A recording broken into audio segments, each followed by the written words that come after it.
Olá, seja muito bem-vindo ao meu canal e hoje eu te convido a ficar comigo até o final desse vídeo para que você descubra armas espirituais necessárias para vencer o seu eu, para vencer o seu ego.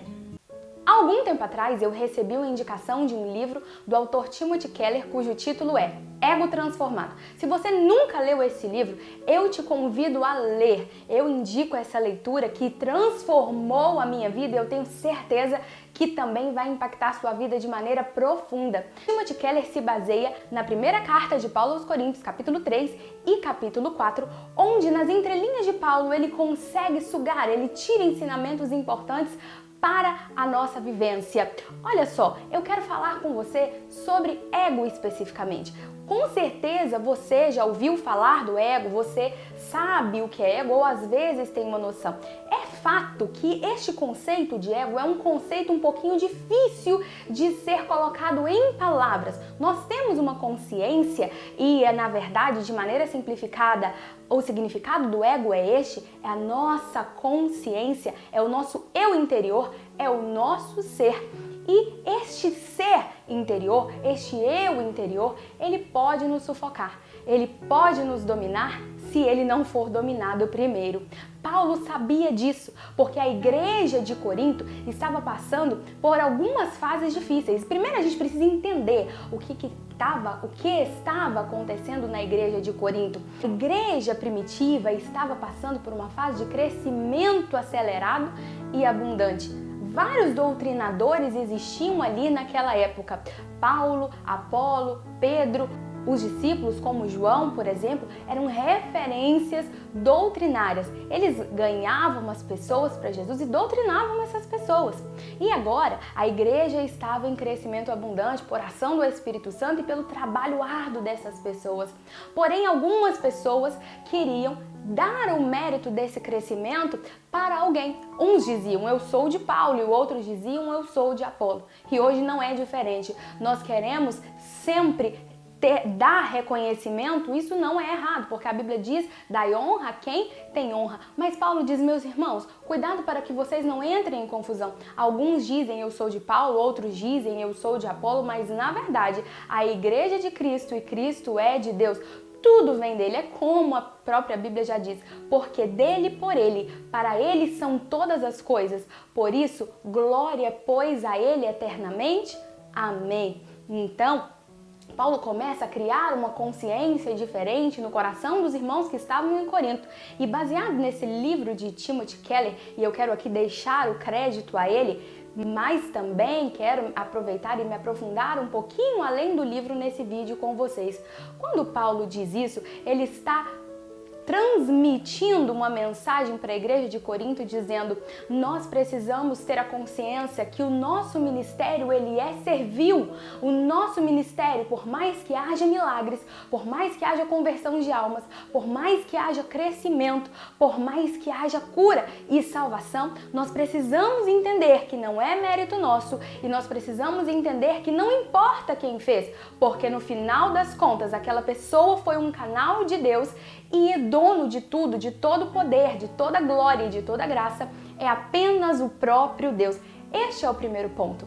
Mas o ego do ser humano, o eu, ele é insaciável. Ele busca por reconhecimento. E agora a primeira pergunta que eu quero lançar aqui é: por que o ego busca reconhecimento? Por que as pessoas têm necessidade de serem constantemente aplaudidas? Por que nós precisamos tanto medir a nossa autoestima, seja ela alta, seja ela baixa? Esse é um padrão que o mundo colocou para nós. Esse é um padrão que o mundo nos impôs dizendo: ai, não fica assim, sua autoestima tá baixa, ou olha, fulano tem uma autoestima tão elevada, cuidado com ele. Não, mas não era assim desde o princípio. Como tudo na natureza humana, o ego, que também faz parte da natureza humana, que faz parte da constituição do nosso ser, com o pecado, com a queda, o nosso ego ficou doente. Imagine que o ego seja um órgão.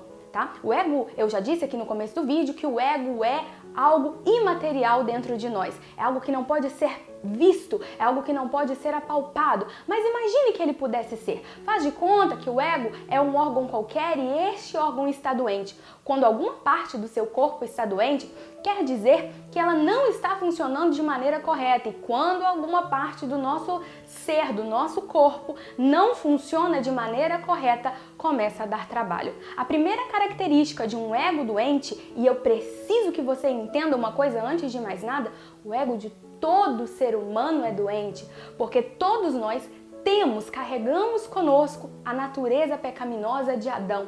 E ele precisa ser refeito, ele precisa ser sarado, assim como a nossa alma é sarada quando nós encontramos Jesus, assim como a nossa mente é transformada quando nós temos o conhecimento de Deus, o nosso ego também precisa ser sarado. Então eu estou falando aqui nada mais, nada menos do que o ego na sua condição natural. E o ego na sua condição natural, ele é doente. E um ego doente, a primeira característica dele é que ele é inchado. Veja que qualquer órgão inchado, ele ocupa um espaço muito maior do que ele deveria. E um órgão que está inchado, ele está cheio de ar. Tente encher um balão com ar e colocar ali dentro alguma coisa para tentar preencher aquele vazio. Ele vai fazer um barulho, qualquer coisa, uma pedrinha, um pedaço de papel que você coloca, quando você chacoalha, quando você movimenta, vai fazer barulho. Assim é o nosso ego, ele está cheio de nada, porque ele está inchado, ocupando um espaço maior do que deveria, e quando ele tenta ser preenchido, e como que se dá essa tentativa de preenchimento do ego? Nós estamos desenfreadamente, por causa da nossa natureza pecaminosa, procurando prazeres. Nós procuramos prazeres no dinheiro, nos bens materiais, na comida, no satisfazer o nosso ego, nos aplausos, nas conversas ou diminuindo o outro, seja lá o que for. Tudo isso é consequência do nosso ego doente. E ele é barulhento, porque tudo aquilo que está inflado, que está cheio de ar, quando recebe qualquer coisa que seja, além de não ficar satisfeito, ele vai fazer barulho. Será que é por isso que você reclama tanto, que eu reclamo tanto? Nós somos barulhentos, nós fazemos um chiado constante e esse chiado denuncia: o meu ego está doente, a minha alma está doente, o meu eu está doente e eu preciso de cura. Nós queremos chamar atenção para nós mesmos o tempo todo. Isso é o contrário do nosso chamado. Esse é o contrário do nosso propósito. Veja que na palavra de Deus, todas as vezes que o Senhor chamou alguém, como ele disse para Jeremias: Jeremias, antes que te formasse no ventre, eu te santifiquei e te dei as nações por profeta. Deus não estava dizendo: Jeremias, eu te santifiquei para que você tenha, para que você sinta, para que você faça tal coisa para satisfazer a si mesmo. Não. Quando Deus escolhe alguém, é uma escolha servil. Você foi feito para servir. Você foi escolhido para servir. E o seu ego está te paralisando. O seu ego não deixa que você sirva. O seu ego não deixa que você desempenhe o propósito pelo qual você foi chamado, você foi gerado e você foi separado por Deus. Este é o primeiro ponto. O ego, ele é ocupado. Sabe por quê? Porque ele sempre está chamando atenção para si, tentando satisfazer as necessidades. E por fim, o ego, ele é inflamado, ele é doente. Pensa num órgão doente. Imagina que qualquer parte do seu corpo esteja doente. Para que servem os seus olhos? Os seus olhos servem para ver. Mas se os seus olhos estiverem doentes, você tem aí uma conjuntivite, você leva um soco no olho, seja lá o que for, ele vai incomodar, ele vai chamar a atenção para si e ele não vai desempenhar a função que ele foi feito para desempenhar. Da mesma forma, sua perna, seu braço, se quebrar, você não vai conseguir executar com aquela parte do seu corpo aquilo que você precisa executar. Então, ele vai ser inútil ali. Por que você está petrificado no caminho? Por que você não consegue fazer nada na sua vida? Sabe por quê? Porque o seu ego está falando mais alto. O seu ego natural, o seu ego da natureza adâmica, o seu ego doente está chamando atenção para si e não deixa, porque você está preocupado com o que falam de você, com o que o outro vai pensar, com a sua incapacidade, ou até, se não for isso, você até se acha: eu sou muito bom para estar aqui onde eu estou, eu sou muito bom, então eu preciso ter conhecimento, eu preciso ter reconhecimento para que eu possa fazer. Enquanto isso, eu vou ficar no cantinho. E aí a sua vida está passando, você está sendo consumido, você está sendo consumida por angústias e você não consegue sair do lugar porque o seu ego está doente. Agora, Paulo entende essa verdade e quando ele entende essa verdade, ele diz o seguinte, eu vou ler um trechinho aqui da primeira carta de Paulo aos Coríntios, capítulo 4, para você ver o que diz a Bíblia. Diz o seguinte, no versículo 3 e no versículo 4, todavia, a mim pouco se me dá de ser julgado por vós ou por algum juízo humano, nem eu tampouco a mim mesmo me julgo, porque em nada me sinto culpado, mas nem por isso me considero justificado, pois quem me julga é o Senhor. Sabe o que Paulo está dizendo aqui? Paulo está dizendo o seguinte, eu não ligo para o que os outros falam de mim, não. Eu também não ligo também para o que a minha consciência fala de mim. Sabe por quê? Porque eu não posso me permitir ser julgado por padrões humanos. Eu preciso ser julgado por padrões divinos. Mas quando os padrões divinos são colocados para mim, quando eu fico de frente com os padrões divinos, eu entendo uma coisa, eu não sou capaz de nada. Os padrões divinos expõem a nossa miséria, a nossa incapacidade. Mas Paulo agora fica num beco sem saída, porque se ele não pode ser julgado, se ele não se importa de ser julgado por padrões humanos, os padrões divinos mostram a ele a sua incapacidade. Mas ele resolve este problema com a ajuda do Espírito Santo de uma maneira extraordinária, porque ele diz o seguinte, que ele logo entende o seguinte, olha, os padrões divinos mostram a minha miséria, então os seus padrões, os padrões humanos não me importam porque eu não estou fazendo isso aqui por causa dos homens, e sim por amor aos homens, e primeiramente por amor ao Senhor, mas o que importa para mim é o padrão de Deus, mas agora eu estou diante do tribunal de Deus, diante dos padrões divinos e Deus vai me julgar. Quando Deus olha para minha miserabilidade, para minha incapacidade, Deus me dá um veredito. Deus diz o seguinte para mim, eu sei da sua incapacidade, mas mesmo assim eu escolho te usar porque a minha graça é o veredito final. A minha graça é a sentença para você. Paulo se sente coberto da misericórdia, ele se sente coberto de graça e aí ele entende a maravilhosa graça e o mistério do Senhor. Ele continua dizendo, veja só o que ele diz no próximo versículo.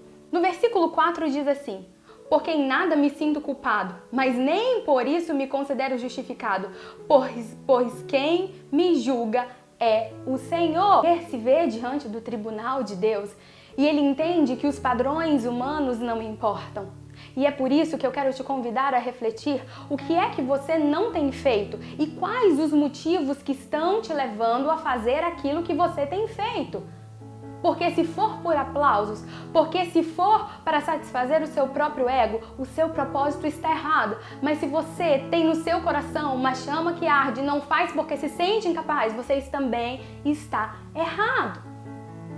Vamos ver um exemplo dentro da Bíblia? João Batista.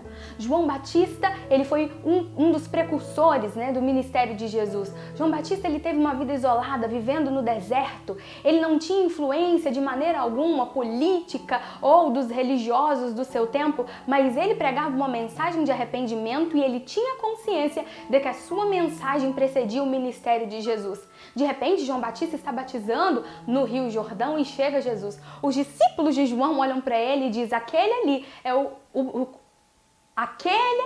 é o Cordeiro de Deus? E ele diz, sim, é ele. Então os discípulos dizem para João Batista, então tchau, nós agora vamos deixar você e vamos seguir a quem importa. Nós vamos seguir Jesus. Quando João olha isso, ele poderia ter dito aos seus discípulos, ei, peraí, fica comigo. Como assim? Jesus está chegando e o ministério de João está acabando. Jesus está chegando e o ministério de João está diminuindo. Mas João não importa com isso, porque ele diz, importa que ele cresça e que eu diminua. Por quê? Porque João entende que tudo é dele, porque dele por ele e para ele são todas as coisas. Por isso, glória pois a ele eternamente. Amém. Eu tenho uma notícia para você. Você nunca será bom o suficiente, mas isso não pode ser barreira para que você não faça nada. Olha, eu não estou aqui tirando o seu incentivo e dizendo para você não estude, não ore, não leia, não busque, não.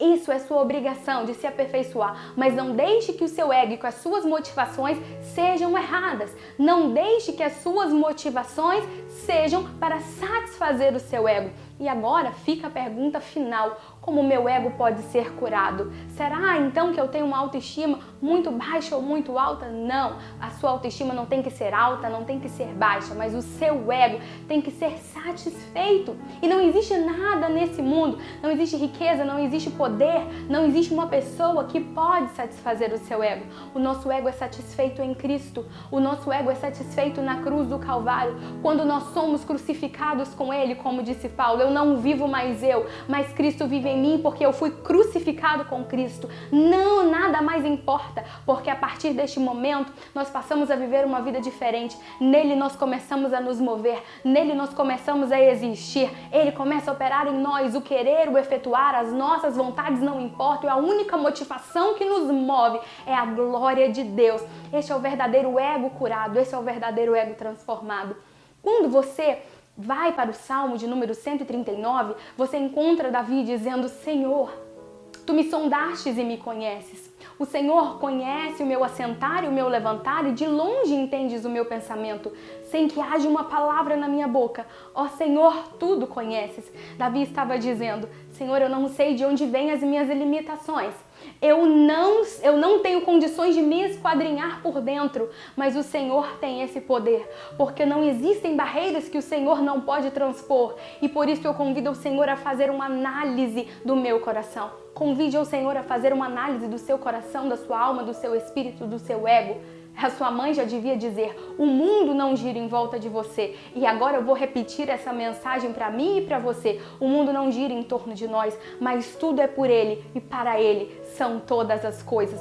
Por isso, glória, pois, a Ele eternamente. Amém. Que as nossas motivações não sejam somente para agradar a nós mesmos ou agradar os homens. Nós precisamos diminuir para que Ele apareça. Que o nosso ego seja satisfeito em Cristo e que você possa ser ricamente edificado por essa palavra. Deus abençoe a sua vida em nome de Jesus.